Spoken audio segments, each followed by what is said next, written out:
prayer that I may arrive at that holiness you have designed for me. Before I was born, before I was conceived, I ask your forgiveness. I ask for your mercy. Amen.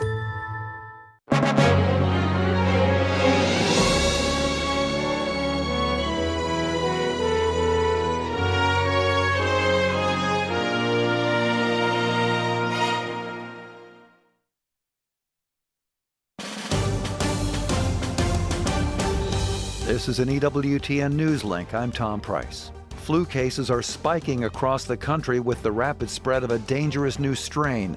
The CDC estimates there have been 24 million flu cases this season. That has led to 310,000 hospitalizations and 13,000 deaths, including 57 children. The number of flu-related doctor visits has climbed to a 15-year high. And Google Maps now displays the Gulf of Mexico as the Gulf of America. The change was made on Monday. It comes after President Trump signed an executive order to rename the Gulf on his first day back in office.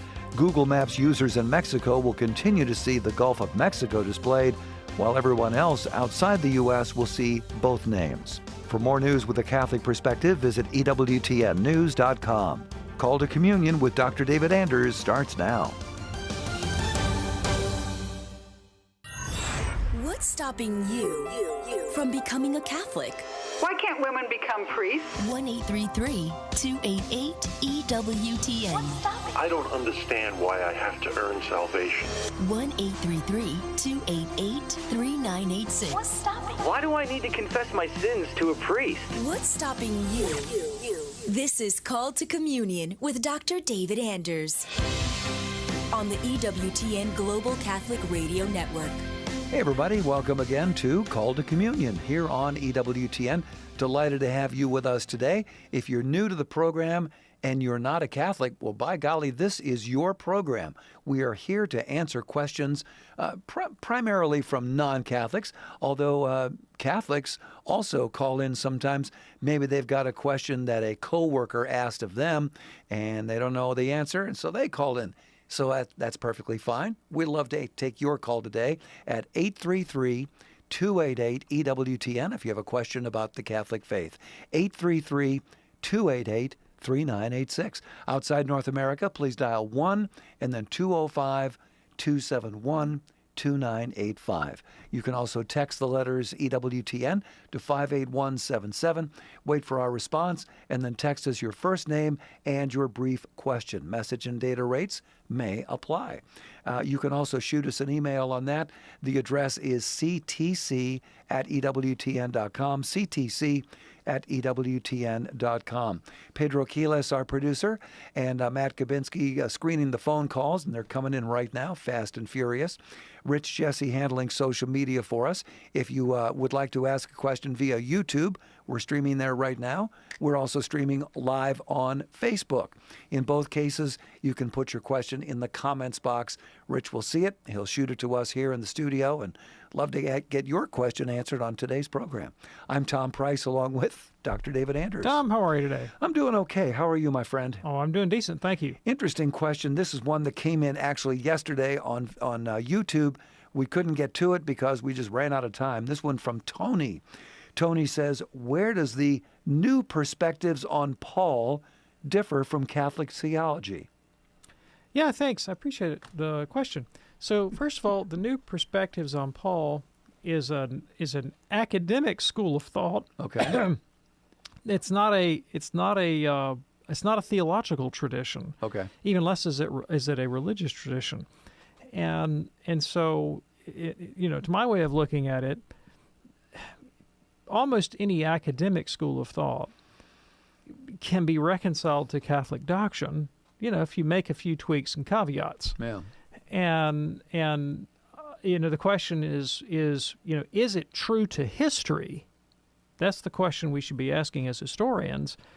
And if the answer is yes, if these scholars have genuine insights into the meaning of a text based in its Second Temple Jewish context, which is what they're attempting to do, then the job of a Catholic theologian is to take what we now know about historical data and then accommodate that to Catholic theology or work that into Catholic theology. So let me explain what I mean by that. So the Catholic faith has always taught that faith and reason cannot contradict one another, because the same God that made the natural world made the supernatural world, and he's not going to contradict himself. Right. And so, in the natural sciences, it's easily to see how that shakes out. So, for example, when Galileo was floating the Copernican view of the universe, and that started a little bit of controversy, Bellarmine, the Vatican's chief theologian at the time, said, well, I think Galileo's wrong. I think Copernicus is wrong, because at that time they didn't have experimental confirmation of the theory. And he thought it was wrong because Aristotle was against it. So the best science of the day, up till that time had not confirmed that theory. And he also thought it contradicted the Bible. But he says, but look, if Galileo can prove his theory empirically, well, then obviously I've misinterpreted the Bible. And that's what happened. Wow. That's what happened. So, within a generation or so, the Copernican theory was in fact proven. And the church said, oh, well, then I guess that's what Genesis means.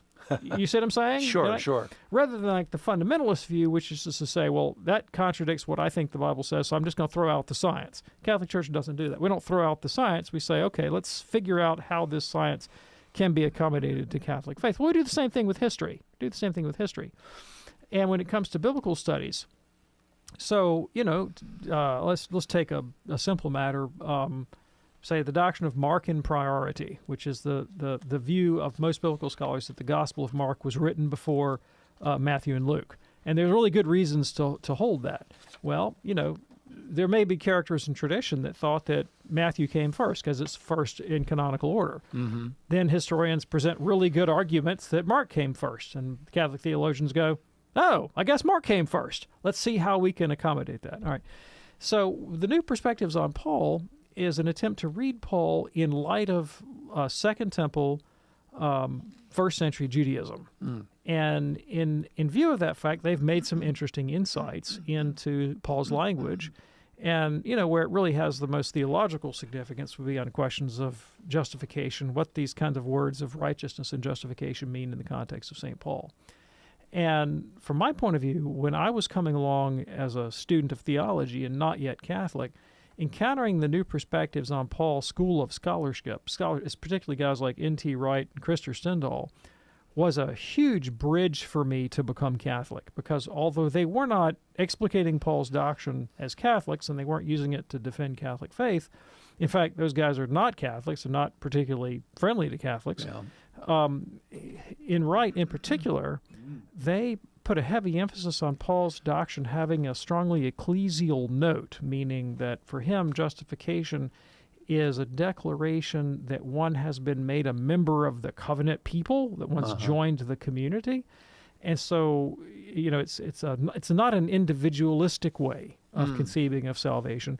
And they were basically refuting Luther's understanding of justification. So it kind of killed two birds with one stone for me. It detached me from the Lutheran understanding of justification, and it opened me up to a more ecclesial understanding of salvation. Now, that's not all the way to Catholic doctrine, but it was for me an important bridge.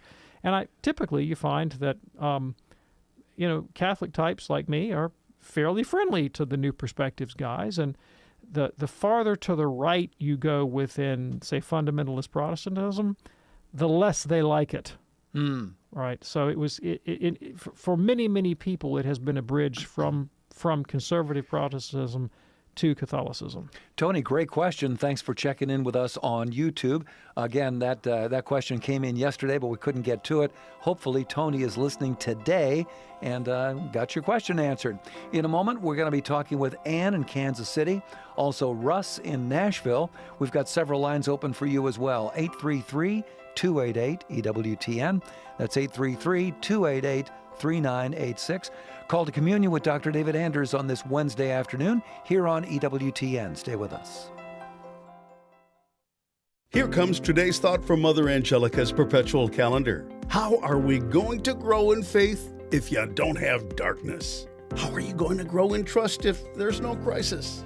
If you had $1 million in front of you, would that make you trust? We're such funny people. We have a possession concept. We're the people who acquire things, but the things of the Spirit must be earned through struggle. Mother Angelica's perpetual calendar is available at EWTNRC.com. EWTN Radio Essentials is now EWTN Radio Extra.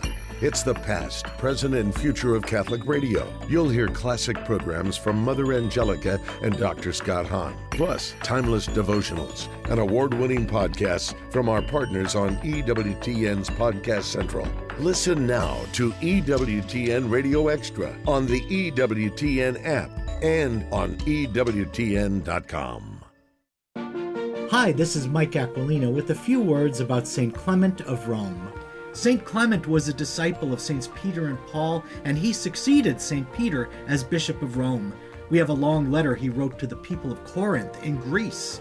It shows that already in the first century, the Pope's authority extended overseas and the people there accepted it gratefully. The Church's life remains the same today.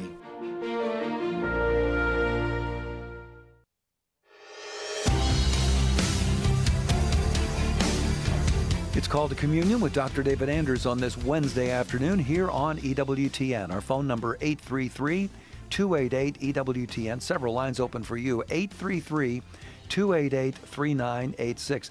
As we've mentioned a number of times on this program and elsewhere, Mother Angelica, our foundress, was a big fan of being where the people are. So that's why whenever a new social platform would come out, a new media of some kind like, cable TV or emails or something like that, she would say, look, let's get on it. Let's find out what it's all about, and we can be there for the people.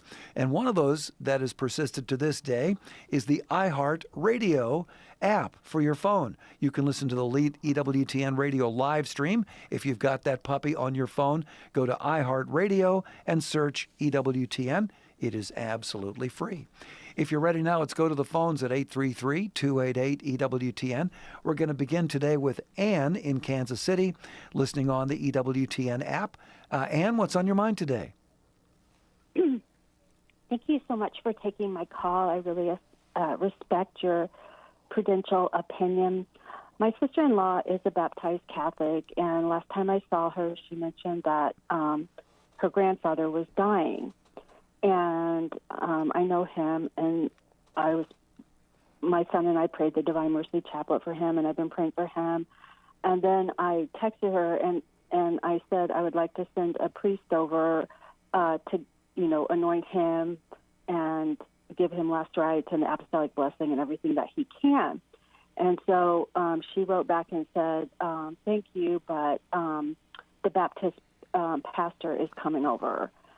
And I think that's the church she's going to now. And I wrote back and I said, Ronnie, keep in mind that your pastor is not, in capitals, an ordained priest who was given the power by Jesus to loose and bound.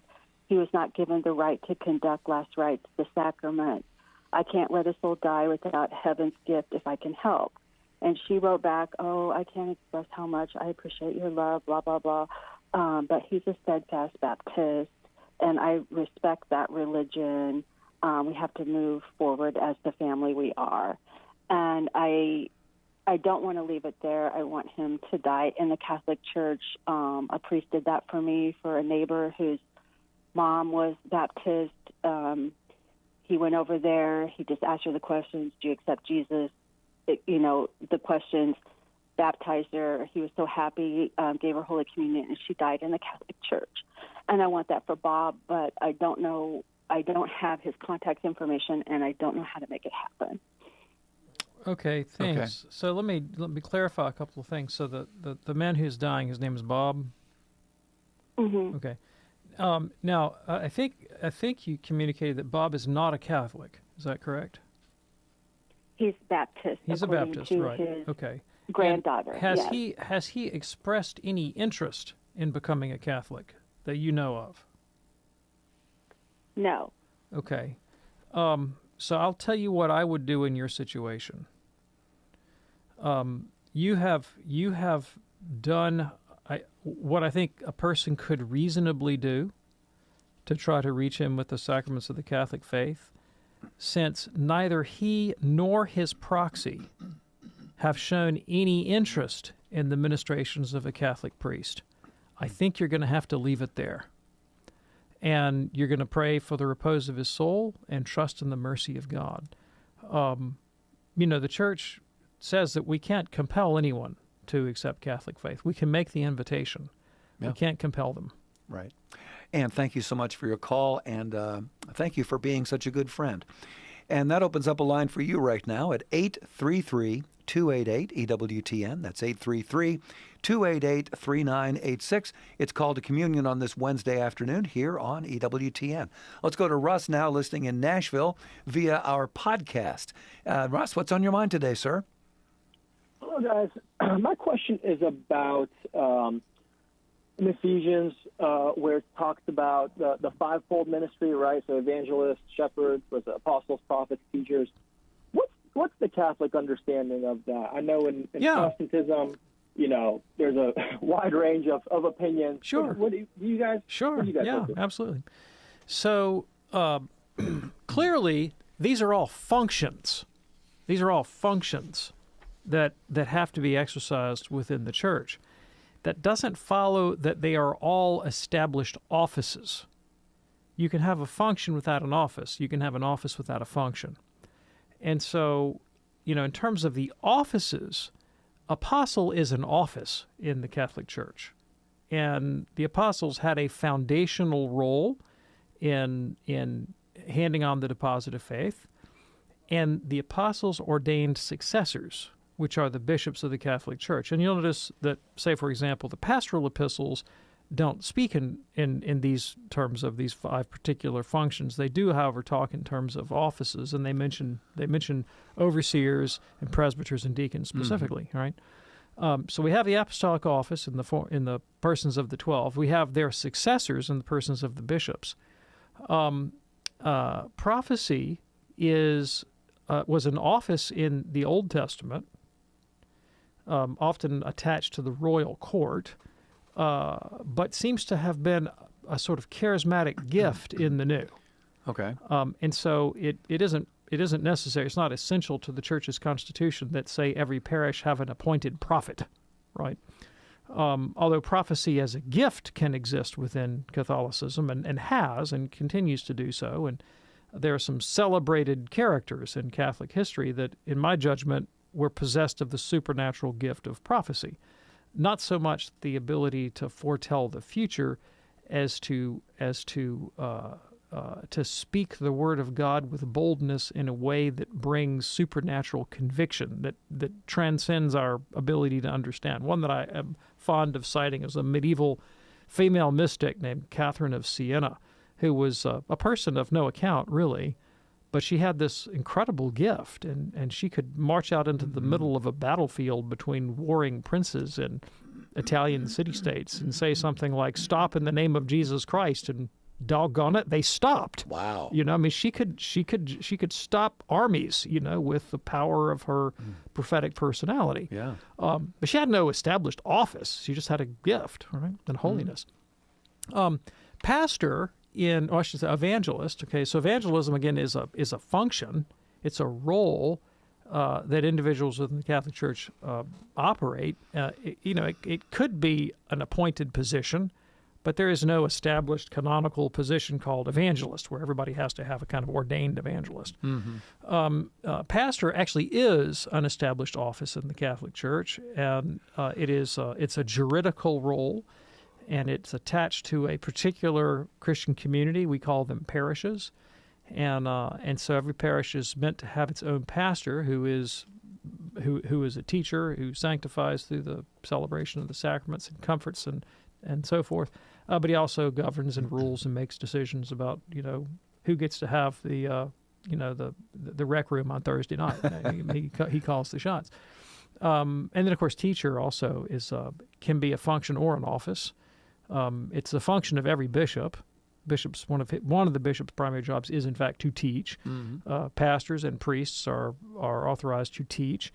They can delegate that job to lay people, and of course, education is one of the church's major ministry outreaches to the world, and of course, we have armies of Catholic teachers that do lots of good, and they should see their work as a vocation, as a service to the church, and as well as to the common good, and not just a career, So all of these functions exist. Some of them exist as established offices. Some of them are more like charismatic enablings.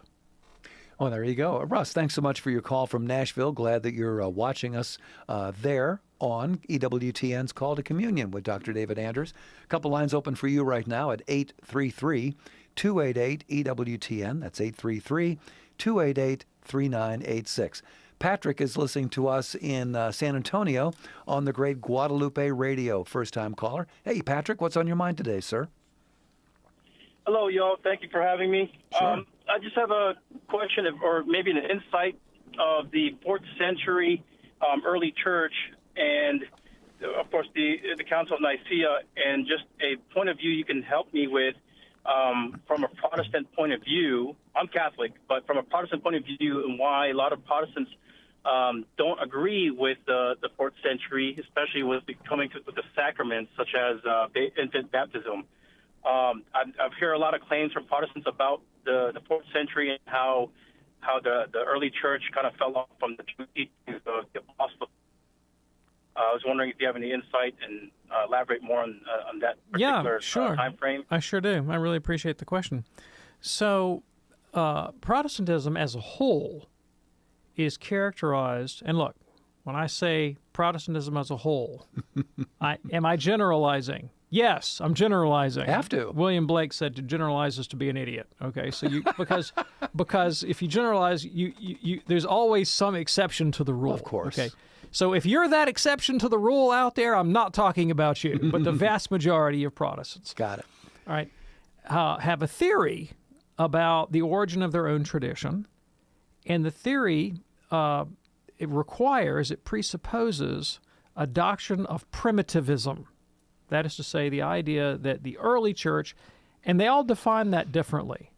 What does early church mean? Well, they draw the line in different places. Mm-hmm. For some, early church means the New Testament community. For some, it means the first 4 centuries. For some, maybe it's the first 2 centuries. For some, it's the first 1,000 years, right?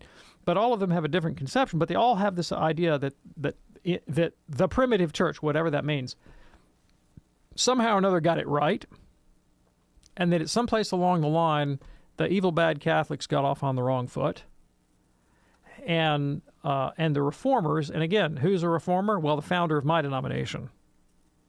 The Reformers got us back on the right foot.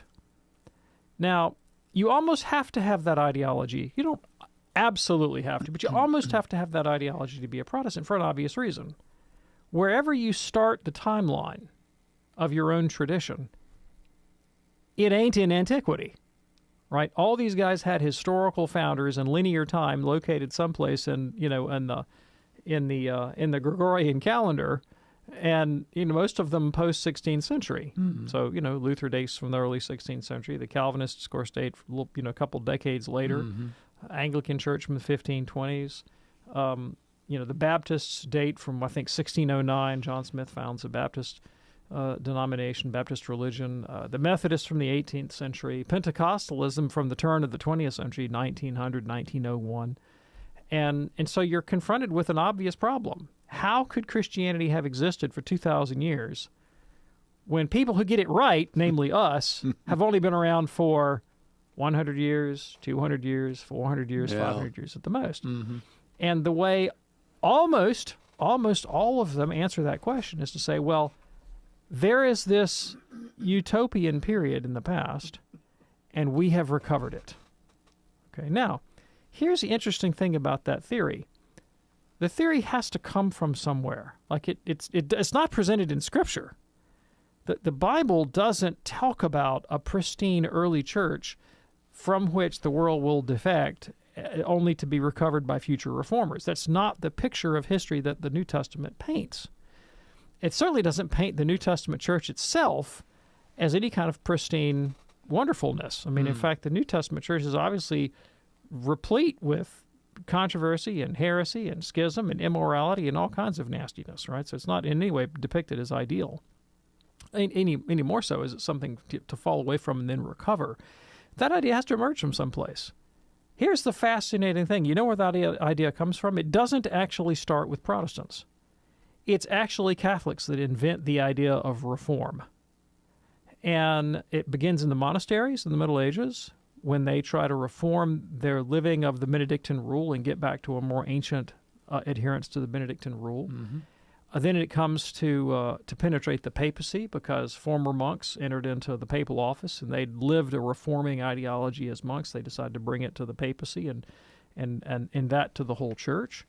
And then, of course, it spreads through the populace. And so it's really in the 12th century that you begin to see this ideology of reformism begin to spread through the Catholic world. And there are whole religious orders that pop up in response to that vision. Some of the most famous would be the Franciscans and the Dominicans, both of whom are trying to reform Christendom by return to an ancient model. And in their case, it would be imitation of Christ and the apostles as presented in the Gospels. That's the rule of life that St. Francis took for himself, for example. Mm-hmm. And so when Luther finally gets on the scene in the 16th century, he's just singing a very old song, a song that's 500 years old by now, or 400 years at least. Like he himself is a beneficiary of that Catholic reformist movement. He takes it in a different direction, but he inherits the idea of primitivism and reformism from Catholic sources. So I think that's important to recognize. Now, as far as it comes to the 4th century specifically, it's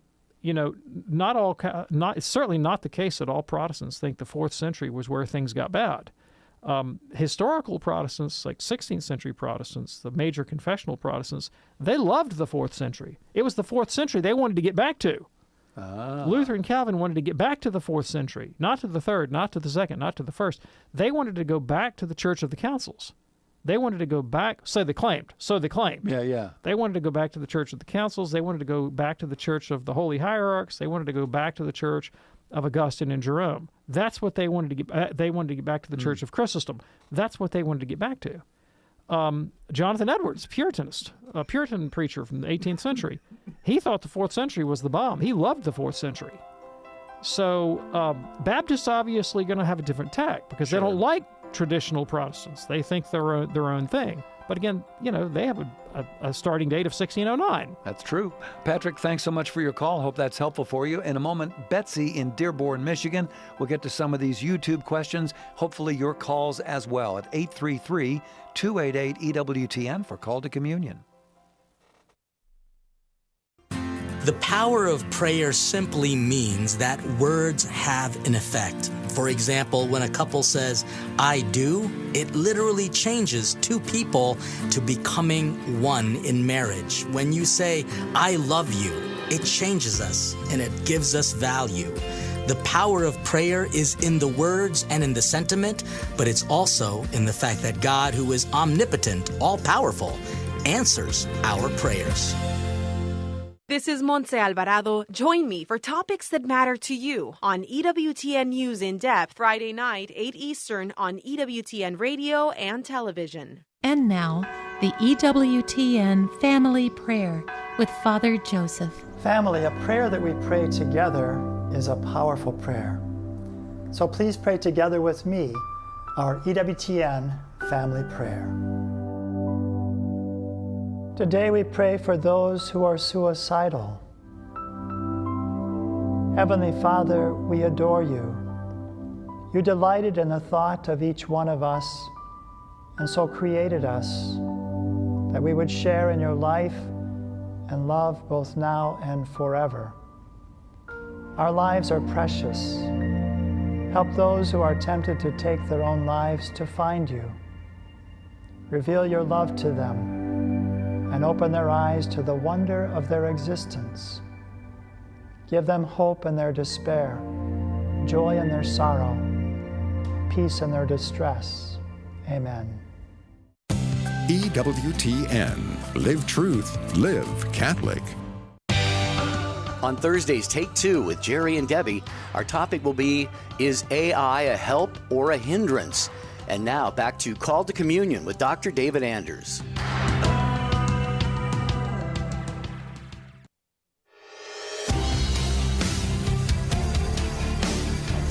Hey, what's stopping you from becoming a Catholic? Why don't we talk about that here on EWTN's Call to Communion with Dr. David Anders? A couple lines open for you at 833-288-EWTN. That's 833-288-3986. Let's go to Betsy now. Betsy is in Dearborn, Michigan, listening on the great Ave Maria radio. Hey, Betsy, what's on your mind today?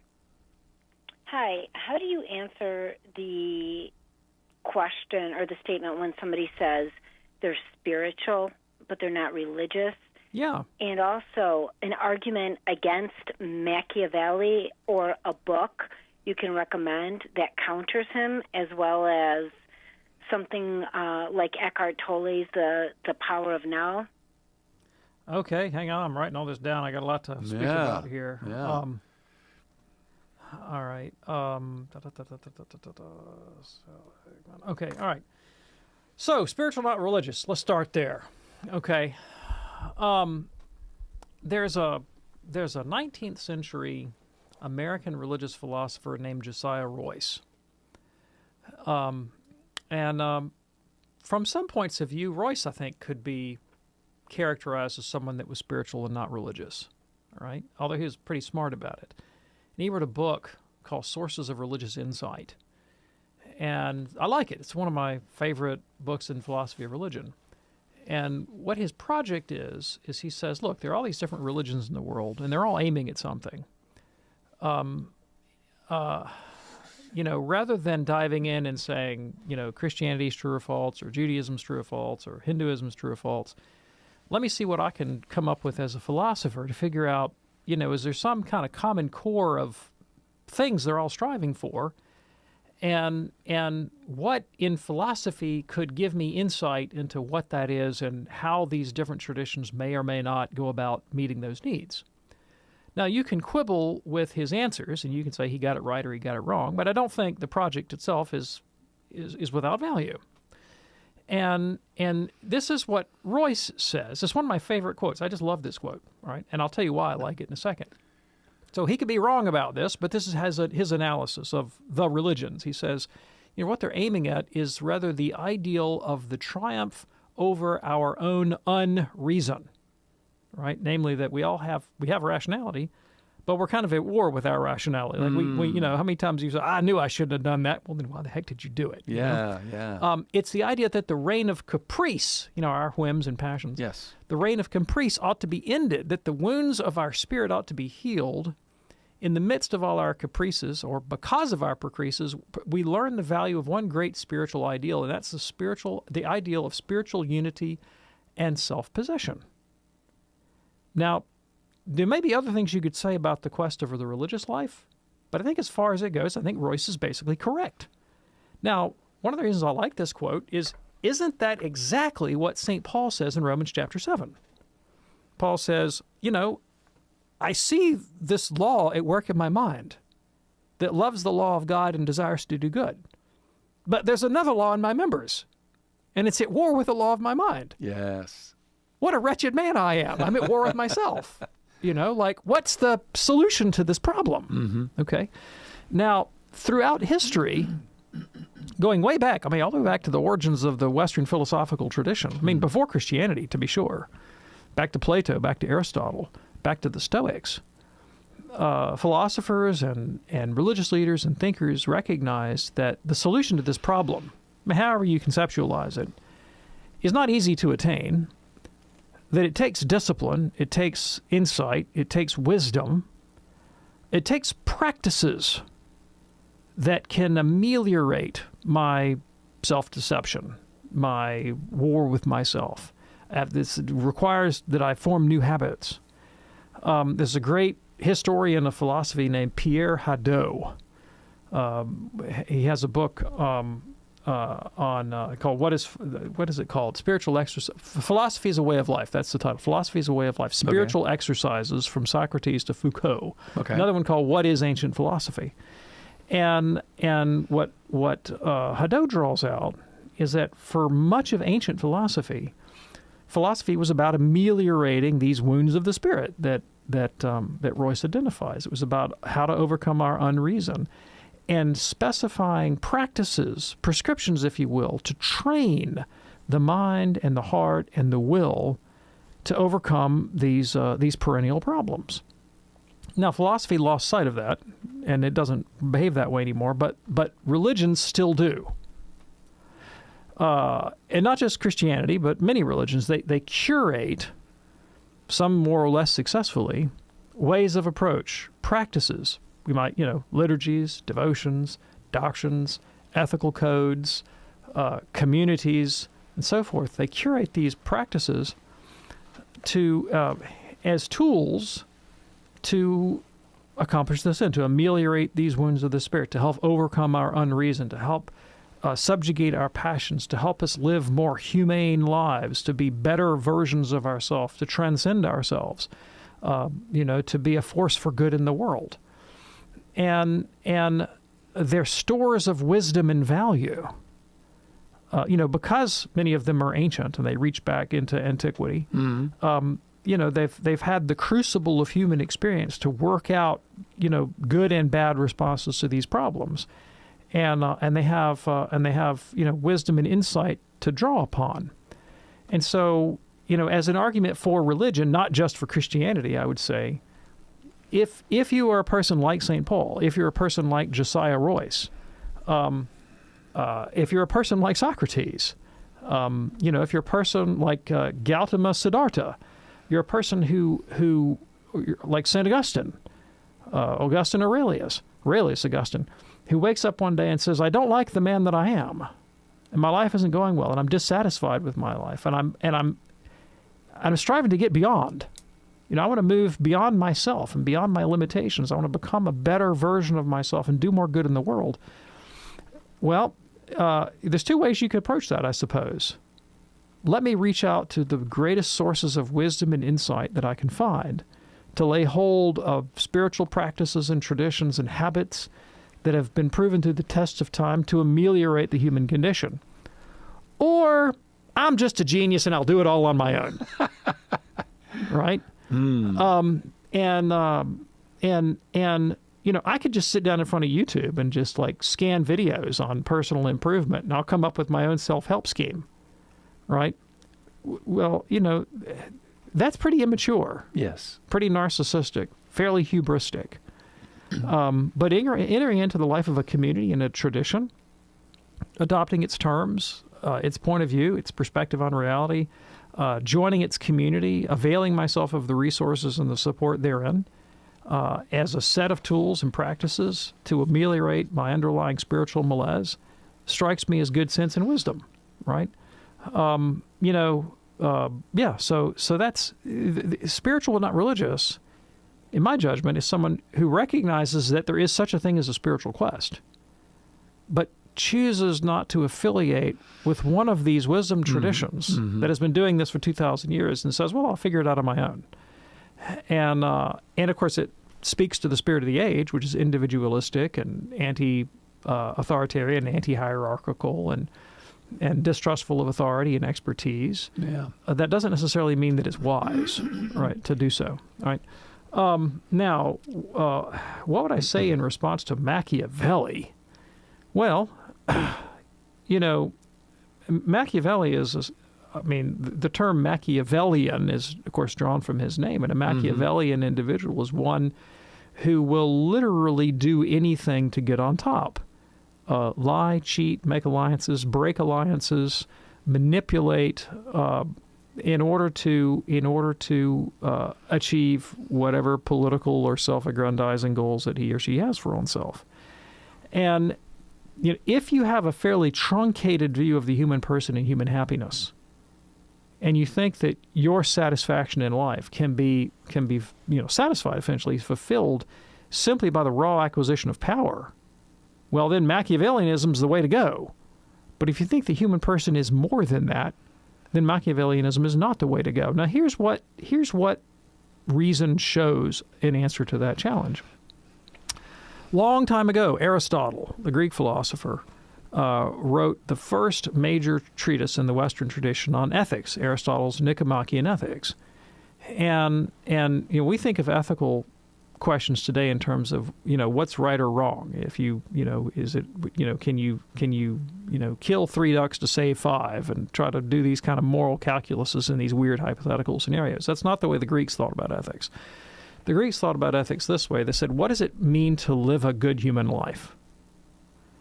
And they had a really robust conception of what that meant. Like, how do I live well in community? What's the ideal sort of polity that can contribute most to human flourishing? What should I do with my own mind? What do I do with my thirst for wisdom and knowledge and understanding? How about my desire for relationship and authenticity and to know and be known by another human being? The Christian era rolls around, we start asking questions about taking care of the marginalized and the poor, and whether and to what extent I should identify with them and their interests, and how societies ought to be structured to take account of the poorest of the poor, and whether we ought to make a place for them, and are there human rights, and all these kinds of questions get drawn into the discussion about what human flourishing looks like, and what is a fulfilling life after all. And then modern philosophy and research has, of course, been on this question, and there's a whole field today called positive psychology that's not just trying to fix pathology. It's asking, what does it take to have not just a life that isn't sick, but a life that's good? Interestingly, one of the leaders in the field of positive psychology is a guy named Martin Seligman. Seligman is an atheist. He's also a relativist, meaning he doesn't believe there's any absolute right or wrong, doesn't believe there's a God. He was a former head of the American Psychological Association, I think. And he summed up the state of the research to his day in a book called Authentic Happiness, which I recommend as a kind of complement to Aristotle's ethics. Okay. And Seligman, and Aristotle's not a relativist, but Seligman is. And this is what Seligman says. He says, you know what? I'm a relativist. I'm an atheist. I don't think there's any right or wrong. I don't think there's any good or bad. I think it's just, whatever floats your boat. So if you want to go lop off your toes, have at it, bud. Enjoy yourself. I'm not going to tell you it's wrong to do so. I can, however, tell you what the research shows. And what the research shows is that people who live like there's meaning, purpose, and value, people who associate with a wisdom tradition, people who undertake spiritual practices, people who try to transcend their raw, naked political quest for power, in other words, people who have virtues, people who have signature strengths, these people are on balance much happier, much more resilient. They just do better. They flourish in life more than the raw, naked ambition people do. Mm-hmm. And he's like, hey, if you're into raw, naked ambition, have at it, bud. I'm a relativist. If that's what you like, go for it. But you're not going to be as happy as the guy that can live the virtuous life. And that's coming from a modern atheist, who's done the research and looked at the empirical data.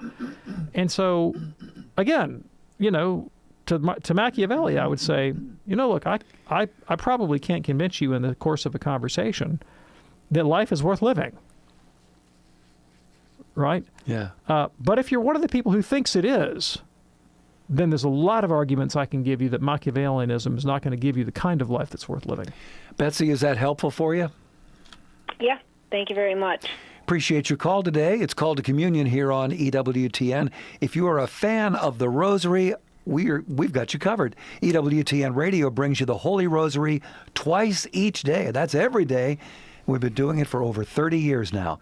Tune in every morning at 5:30 Eastern for Mother Angelica leading the Rosary. Every evening at 9:30 p.m. Eastern for Father Benedict Rochelle. You'll hear it only on EWTN Radio. Excuse me. Quick question here from Matt. This is one of those that came in yesterday on YouTube that we couldn't get to, so we're going to have at it today. Matt says, can Dr. Anders suggest a rule of life for working guys with kids? How should we balance work, family, prayer, and an occasional round of golf? Yeah, thanks. I really appreciate the question. Isn't that great? So, yeah, sure. So I will... my thinking on this has evolved a lot over the decades. Okay. As a family guy, I'm 54. I've got 5 kids, 2 grandkids. I've had different jobs and responsibilities. I've made friends. I've lost friends. I've lived through tragedy. I've come out the other side. I've had a lot of experiences, and my thoughts on a good rule of life have changed. And in my younger days, I was... Catholics always emphasize the value of prayer, of course, and devotion and religious exercises. The way they're valuable in my life, I've come to view differently. Here's what I mean by that. I used to think that it was really important to kind of block out time from empirical reality in order to enter into a kind of unseen world of my interior life and sort of gaze inwardly on my own thoughts and emotions. Either to curate them and to sort of work on them and fix them, or to find various kinds of inspiration and insight in there.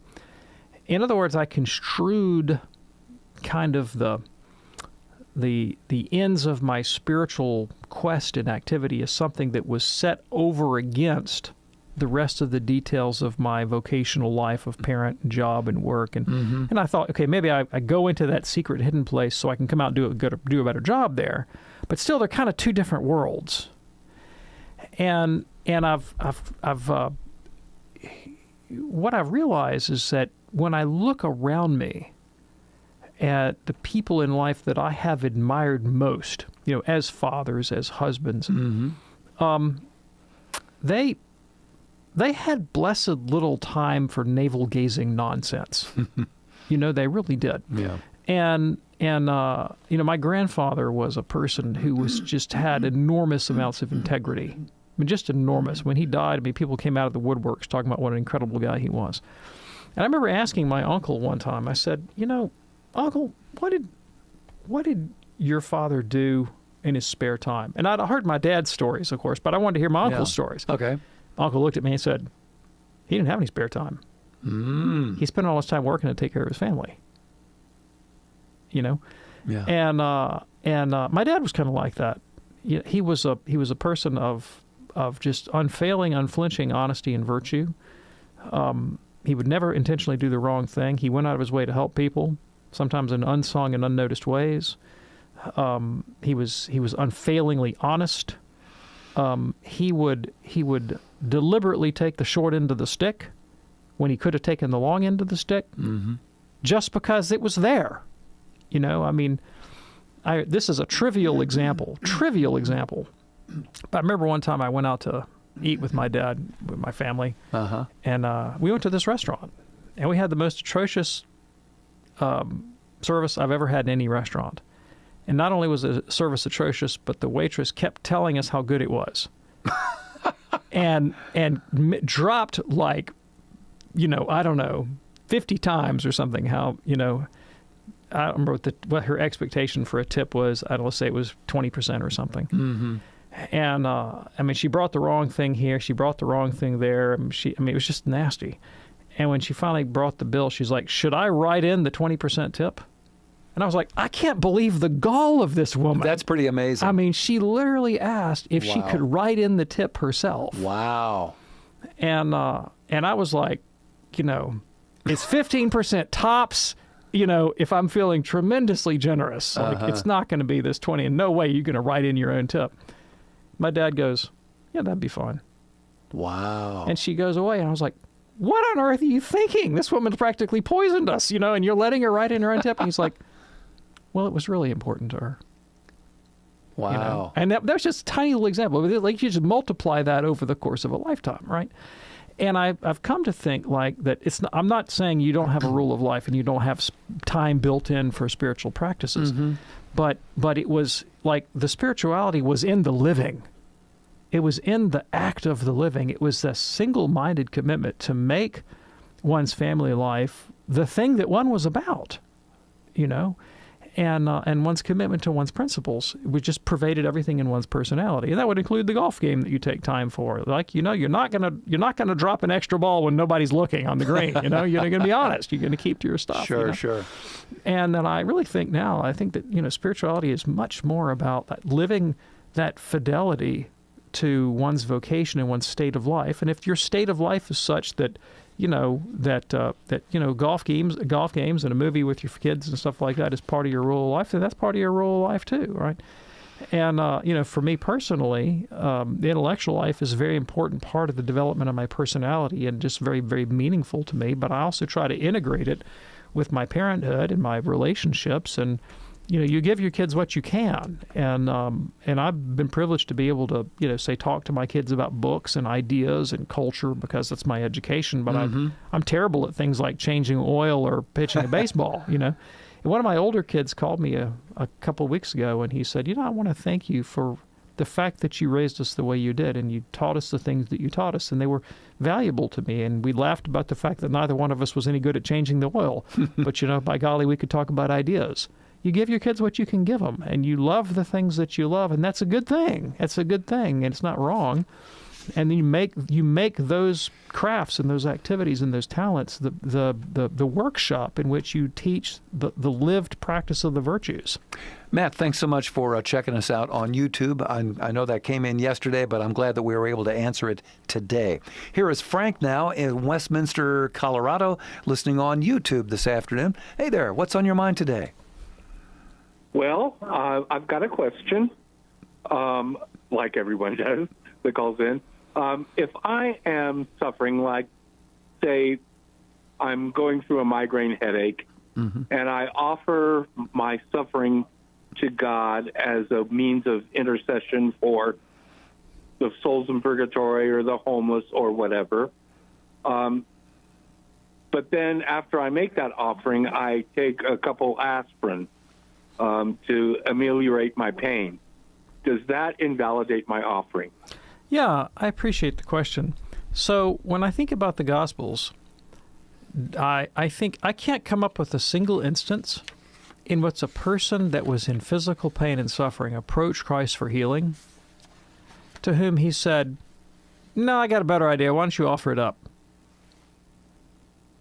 I can't think of one instance. I can't think of one instance where Christ advocated that we seek pain for pain's sake.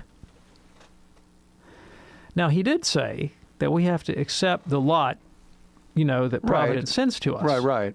That we, but Christ himself prayed, "Let this cup pass from me, but not my will, but thine be done." Yeah. I was reading Epictetus this morning, the Stoic philosopher, and he wrote this prayer to Jupiter. And in his mind, Jupiter was like the top god. So it's like, it's not God, but he's getting there, right? Yeah. And it was something like this. It was like, "Jupiter, give me the constancy to accept the fate that you send me, because it's coming whether I accept it or not." And that's the idea, right? Yeah. That God's providence is going to come down the pike and hit you square in the teeth whether you want it to or not. We have one or two attitudes that we can take towards it. We can either accept it, or we can rail and run around in circles and bang our heads and be frustrated, right? But we don't have to seek suffering for suffering's sake to make an act of offering where we offer our lives with Christ. So in the morning offering that they teach us to pray, "Jesus, through the Immaculate Heart of Mary, I offer you my prayers, works, joys, and sufferings of this day, together with the desires of your Sacred Heart, with the Holy Sacrament of my sacrifice Mass offered throughout the world," right? That I make a resolution that whatever comes down my pike, I'm gonna accept it, as God's providence in my life. Right. It doesn't mean that in the midst of all that, I can't try to make prudent choices about how to better my circumstances and that of my family, and meet my needs. And I don't know about you, but when I get a migraine, which is not very often, but every once in a while, it knocks you out and makes it pretty hard to do other things in your vocation. I mean, most, your parent gets a migraine, and that's when the kids get put in front of the TV. Yep. Right. You don't want to put your kids in front of the TV. That's not how you want them to be raised. But sometimes, if you have a migraine and you're throwing your guts up, you don't have any choice, right? You do the best you can. You don't want to stay in that situation. You can't live your life that way. And it's perfectly fine to try to get out of it. And that's not trying to thwart the will of God. Very good. Frank, thanks so much for your question. We have just enough time for this one from Jack on YouTube. Can you explain Isaiah 53:5, where it says, quote, "Upon him was the punishment that made us whole"? I don't believe Jesus was punished on the cross, but this verse makes it confusing. Oh, absolutely. Absolutely. Yeah, thanks. So if you read the whole thing in context, Isaiah says, we regarded Jesus. We regarded him as cut off by God and afflicted. It doesn't say he was cut off by God and afflicted. It says his contemporaries thought he was, which is absolutely historically true. Like the crowds looking at Jesus were like, "Oh, well, we thought he was the Messiah.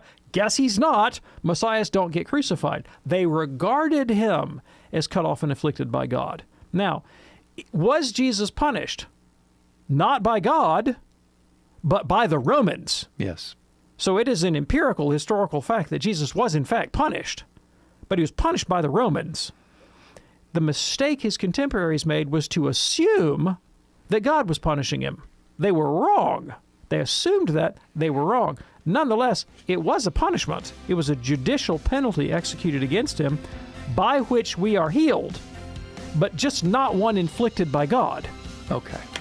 Jack, I'm so glad we could answer your question on today's program. Thanks for watching us on YouTube. Got to work on this throat today. Dr. David Anders, thank you, my friend. Thanks, Tom. Don't forget, we do this program Monday through Friday, notwithstanding a throat issue, Monday through Friday at 2 p.m. Eastern right here on EWTN. You can check out the podcast anytime you wish by going to EWTN.com, click on radio, and then look for the words Podcast Central.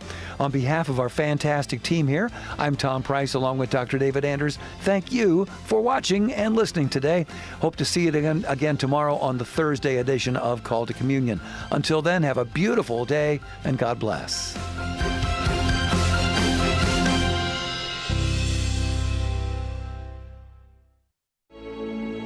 One of the reasons we should go to Mass is because it is the food of the saints that we receive. And for the saints, they understood rightly